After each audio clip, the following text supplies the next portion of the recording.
আসসালামু আলাইকুম, কেমন আছেন সবাই? আজকে শুক্রবার দিন হচ্ছে আমাদের আরেকটা ঈদ। কারণ শুক্রবার দিন হচ্ছে আলহামদুলিল্লাহ আমরা ভালো মন্দ খাই, যেমন পছন্দের খাবার বিরিয়ানি, রোস্ট, পোলাও। এটা না হইলে মনে হয় না যে শুক্রবার। আর শুক্রবার দিন এডি খাই সকাল থেকেই রেডি হয়ে যাই যে কি করুন লাগবো, কারণ নামাজ পড়া শেষ হইলে খাওয়া দাওয়াটা যে শুরু হয়। তারপরে চলেন রান্না বাড়ায় চলে যাই। এই যে প্রথমে তেল দিয়ে দিলাম, তেলের পরে দিয়ে দিলাম ঘি দিয়ে গোটা মশলা দিয়ে দিলাম। গোটা মশলাগুলো হালকা একটু ভাজা ভাজা হওয়ার সাথে সাথে দিয়ে দিব হচ্ছে পোলাও চাল। আমি পোলাও চাল সুন্দর করে আগে ঝরাইয়া নিছি, তারপরে এই যে দিয়ে দিলাম। তারপরে সুন্দর করে ভাজতে হইব। পোলাও চাল যত ভাজবেন তত সুন্দর হবে, পোলাওটা ঝরঝর হয়ে যাইব গা একদম।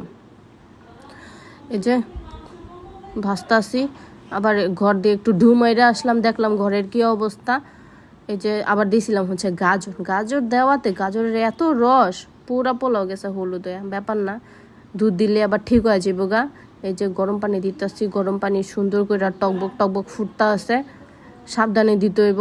আমার হাতে একটু ছিঁড়ছে, কোনো ব্যাপার না, এরকম হইতেই থাকে। দিয়ে দিলাম লবণ দিলাম পরে, কারণ আমি পরে দিলে হচ্ছে এটার যে বেশি হচ্ছে না কম হচ্ছে এরকম হয় না, তখন ঠিকঠাক হয়ে থাকে।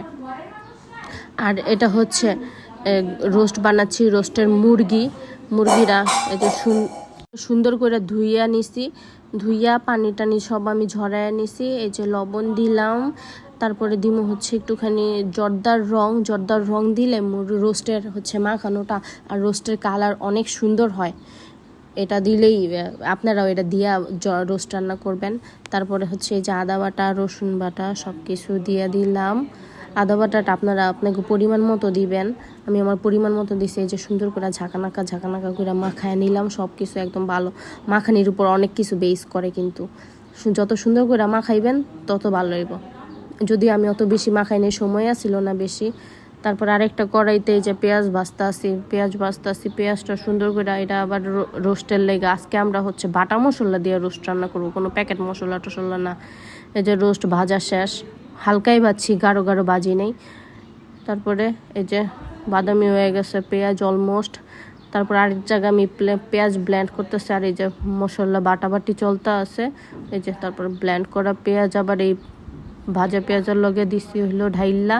এখন এটা নাড়াচাড়া কইরা কষাইতে হইব, সুন্দর করে কষাই নিলাম। আরেক জায়গায় হচ্ছে গরুর মাংস রান্না করবো, গরুর মাংসের জন্য এই যে পেঁয়াজ রসুন এগুলা কাইটা নিছি। তারপরে এই যে দিয়ে দিলাম তেলের ভিতর সুন্দর কইরা, আবার এটা লাড়তে হইতাছে, আবার ভিডিও করতেছি আপনাদের জন্য। আবার আরেক জায়গায় গরুর মাংস, এই যে গরুর মাংসের ভিতরে দিয়ে দিলাম হচ্ছে মশলা। এটা হচ্ছে আমাদের গ্রামে যেভাবে রান্না করে ওইভাবে রান্না করতেছি। দেখি গ্রামের মতো মজা হয় নাকি। গ্রামে কিন্তু সব কিছুই অনেক মজা হয়, লাকড়ির চুলায় রান্না কি মজা, সব কিছুই অনেক মজা, অসাধারণ মজা হয়। যাই যে গ্যাসের চুলায় রান্না করলে মজা হয় না। তারপরে এই যে নাড়াচাড়া করতেছি, দেখছেন চামিচটা কি লইছি, একটা দিয়ে লাড়তেছে, হাতের কাছে পাই নাই, দেখে যায় ভাত লাড়ানোর চামিচ দিয়ে লয়ে লিতেছে, লাড়ালাড়ি করতে আসি।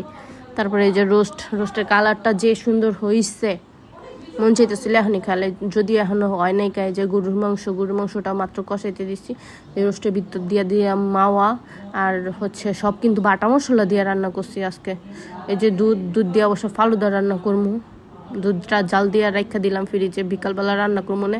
এটার রেসিপি আপনাকে দেখা মনে, সমস্যা নাই।